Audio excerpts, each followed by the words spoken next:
Testicular atrophy হচ্ছে পুরুষের অন্ডকোষ ছোট হয়ে যাওয়া।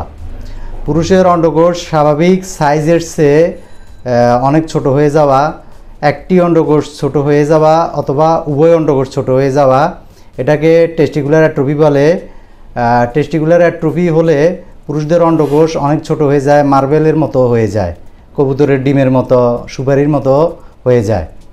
তো টেস্টিকুলার অ্যাট্রফি বিভিন্ন কারণে হয়ে থাকে। এসটিআইয়ের কারণে হতে পারে, যৌনবাহিত কোনো রোগ ভাইরাসের আক্রমণে হতে পারে, আঘাতজনিত কারণে হতে পারে, পুরুষ অঙ্গে পর্যাপ্ত ব্লাড সার্কুলেশন না হলে, টেস্টোস্টেরন হরমোন কমে গেলে পুরুষের অন্ডকোষের সাইজ ছোট হয়ে গিয়ে টেস্টিকুলার অ্যাট্রফি হয়। তো টেস্টিকুলার অ্যাট্রফি হলে পুরুষের অনেক রকমের সমস্যা দেখা দেয়। তার ভিতরে বন্ধ্যত্বজনিত সমস্যা হচ্ছে প্রধান, অর্থাৎ অন্ডকোষের মধ্যে যে এপিডিডাইমিস গ্ল্যান্ড রয়েছে সেখানে স্পাম উৎপাদন হয়ে সংরক্ষিত থাকে, আর এই স্পামের মাধ্যমে পুরুষ প্রজনন ক্রিয়ার মাধ্যমে পুরুষ সন্তানের পিতা হয়। তো যদি টেস্টিকুলার অ্যাট্রফি হয় সেক্ষেত্রে অন্ডকোষে পর্যাপ্ত স্পাম উৎপাদন হয় না, যার কারণে পুরুষ বন্ধ্যত্বের শিকার হয়। তাছাড়াও যৌন দুর্বলতার সম্মুখীন হয়। যৌন দুর্বলতাগুলোর মধ্যে রয়েছে পুরুষের পুরুষ অঙ্গে রক্ত সঞ্চালন কমে যাওয়া, টেস্টোস্টেরন হরমোন কমে যাওয়া ইত্যাদি।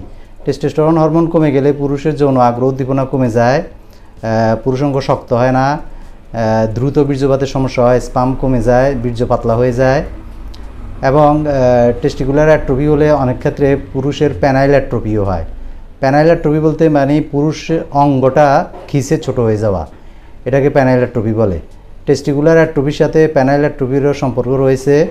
যাদের টেস্টিকুলার অ্যাট্রফি হয় তাদের অনেক ক্ষেত্রে পুরুষাঙ্গে রক্ত সঞ্চালন কমে গিয়ে পুরুষাঙ্গ খিসে ছোট হয়ে যায়। তো এটাতে বন্ধ্যত্বজনিত সমস্যা ছাড়াও যৌন জীবনে ব্যাপক ক্ষতি হয়। তো এগুলো বিভিন্ন কারণে হয়। তার ভিতরে যে কারণগুলো উল্লেখ করেছি সে কারণগুলো ছাড়াও অতিরিক্ত মাস্টারবেশন করলে পুরুষাঙ্গের নার্ভগুলো দুর্বল হয়ে যায়, টেস্টোস্টেরন কমে যায় এবং ধীরে ধীরে অন্ডকোষ দুর্বল হয়ে টেস্টিকুলার অ্যাট্রফিতে পরিণত হয়, মানে টেস্টিস ছোট হয়ে যায়, অন্ডকোষ ছোট হয়ে যায়। তো এই সমস্যাগুলো দেখা দিলে আল্ট্রাসোনোগ্রাফি অফ স্কুটাম অথবা আল্ট্রাসোনোগ্রাফি অফ টেস্টিস, এই আল্ট্রাটা করার পরে সেখানে যদি টেস্টিকুলার অ্যাট্রফি মেনশন করা হয়ে থাকে তাহলে দ্রুত হোমিও চিকিৎসা গ্রহণ করবেন। তবে অবশ্যই ক্লাসিক্যাল হোমিওপ্যাথিক চিকিৎসা পদ্ধতিতে চিকিৎসা গ্রহণ করবেন। মূল যে হোমিওপ্যাথিক চিকিৎসা পদ্ধতি, সেই চিকিৎসা পদ্ধতিতে যদি চিকিৎসা গ্রহণ করেন, একজন অভিজ্ঞ রেজিস্টার্ড ডাক্তারের শরণাপন্ন হয়ে যদি টেস্টিকুলার অ্যাট্রফি চিকিৎসা গ্রহণ করেন তাহলে আপনার অন্ডকোষের সাইজটি নর্মাল সাইজ হবে, অর্থাৎ অন্ডকোষ ছোট হয়ে গেলে সেটা বড় হবে, শক্তিশালী হবে, স্পাম উৎপাদন হবে এবং যৌন দুর্বলতা সহ যাবতীয় সমস্যাগুলো নির্মূল হবে, পুরুষাঙ্গের স্বাস্থ্যটাও সুন্দর হবে, বাচ্চা কাচ্চাও উৎপাদন হবে ইনশাআল্লাহ। তো আজকে এই পর্যন্তই, সবাই ভালো থাকবেন। আসসালামু আলাইকুম ওয়া রাহমাতুল্লাহি ওয়া বারাকাতুহু।